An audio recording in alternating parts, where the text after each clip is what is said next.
9वां अध्याय सगुणोपासना की श्रेष्ठता, क्षेत्र ज्ञान तथा ज्ञेय का वर्णन।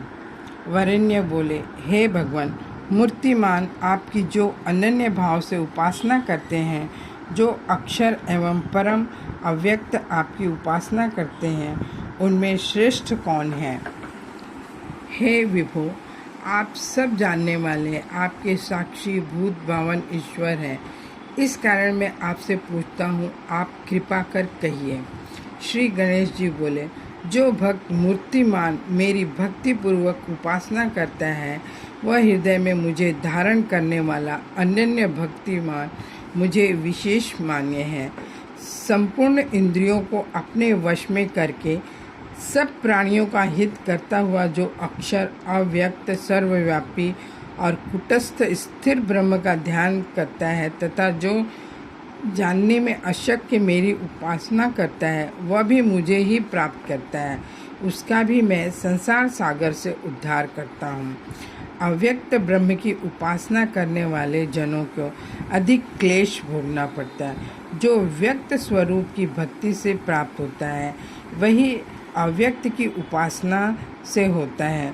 थोड़ा जानने वाला भी यदि भक्तिमान हो तो वह संपूर्ण विद्वानों में से श्रेष्ठ है। इसमें मुख्य कारण भक्ति ही है। जो भक्ति विहीन होकर भजन करता है वह चांडाल है, और जो जन्म से चांडाल होकर भी मेरा भक्ति पूर्वक भजन करता है, वह उस ब्राह्मण से श्रेष्ठ है।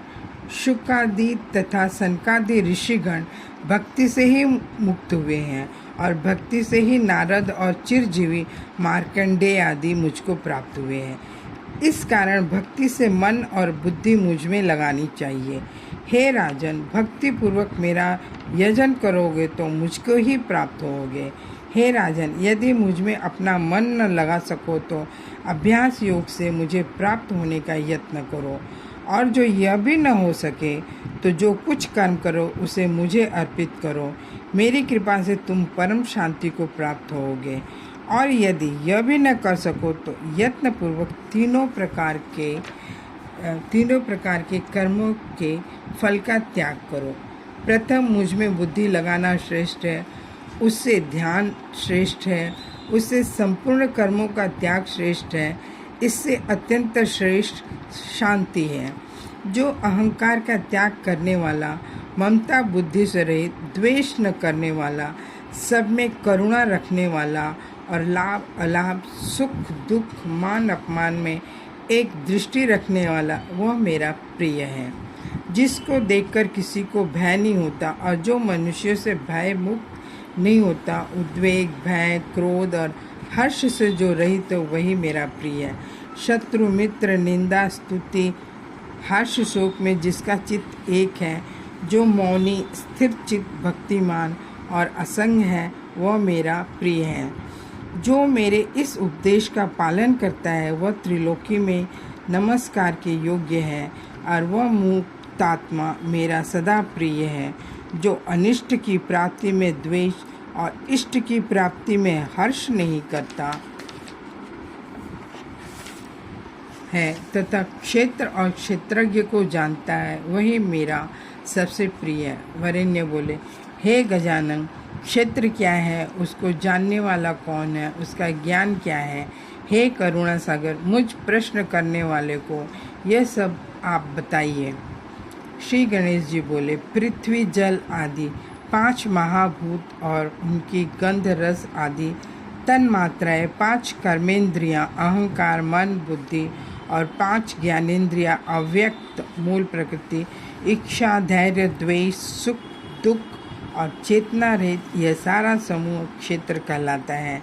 हे राजन, उसको जानने वाला सर्वांतर्यामी सर्वव्यापक तुम मुझको जानो। मैं और यह समूह दोनों ज्ञान के विषय हैं। सरलता, गुरु शुश्रूषा, इंद्रियों के विषयों से वैराग्य, पवित्रता, सहनशीलता, पाखंड का त्याग, जन्म मरणादि में दोष दृष्टि, समदृष्टि, दृढ़ भक्ति, एकांतता तथा शम दम रहित जो ज्ञान है, हे राजन, उसी को यथार्थ ज्ञान समझो। हे राजन, इस ज्ञान के विषय को मैं कहता हूँ, तुम श्रवण करो। जिसके जानने से संसार सागर से छूटकर मुक्त हो जाओगे। जो अनादि इंद्रिय रहित सत रज तम आदि गुणों का भोक्ता किंतु गुण वर्जित अव्यक्त सत असत से परे तथा इंद्रियों के विषयों का प्रकाशक है, विश्व को धारण करने वाला, सर्वत्र व्यापक, एक होकर अनेक रूप से भासता है, वह बाहर भीतर से पूर्ण असंग और अंधकार से परे है। अत्यंत सूक्ष्म होने से वह जाना नहीं जाता, ज्योतियों को भी प्रकाशित करने वाला है। इस प्रकार ज्ञान से जानने योग्य पुरातन पुरुष को ज्ञेय ब्रह्म जानो। यही पर ब्रह्म ज्ञेय है। यही आत्मा पर अवयव तथा प्रकृति से परे पुरुष कहलाता है।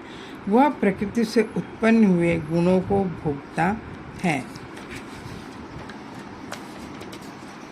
प्रकृति के तीन गुण ही इस पुरुष को देह में बांधते हैं। जिस समय देह में शांति और प्रकाश की वृद्धि हो, तब सत्व गुण की वृद्धि होती है। लोभ, अशांति, स्पृहा, कर्मारंभ ये रजोगुण के धर्म है।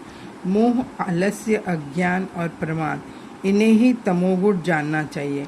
सत्वगुण अधिक होने से सुख और ज्ञान की, रजोगुण अधिक होने से कर्म की और तमोगुण अधिक होने से सुख से इतर निद्रा और आलस्य की प्राप्ति होती है। इन तीनों की वृद्धि में क्रम से मुक्ति, संसार और दुर्गति को प्राप्ति मनुष्य की होती है।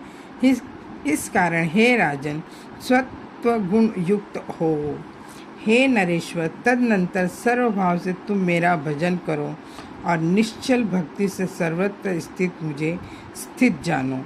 हे राजन, अग्नि, सूर्य, चंद्रमा, तारागण और विद्वान ब्राह्मण में जो तेज है, उसे मेरा ही तेज जानो। मैं ही संपूर्ण संसार को उत्पन्न कर उसका संहार करता हूँ और अपने तेज से औषधि और जगत को मैं ही पुष्ट करता हूँ। संपूर्ण इंद्रियों में तथा उदर में स्थित होकर धनंजय नामक प्राण और जठराग्नि रूप से पाप पुण्य रहित होकर मैं ही संपूर्ण भोगों को भोगता हूँ। मैं ही विष्णु, रुद्र, ब्रह्मा, गौरी और गणपति हूँ। इंद्र आदि देवता तथा लोकपाल मेरे ही अंश से उत्पन्न हुए हैं। जिस जिस रूप से प्राणी मेरी भक्ति पूर्वक उपासना करते हैं, उनकी भक्ति के अनुसार मैं उन्हें वैसा ही रूप दिखाता हूँ। हे राजन, इस प्रकार क्षेत्र, ज्ञाता, ज्ञान तथा ज्ञेय का विषय तुमसे मैंने वर्णन किया। जो तुमने पूछा था वह सब मैंने बता दिया। इति गणेश पुराणे गजानन वरेण्य संवादे गणेश गीतायां क्षेत्र ज्ञातृ ज्ञान ज्ञेय विवेक योगे नाम 9वां अध्याय।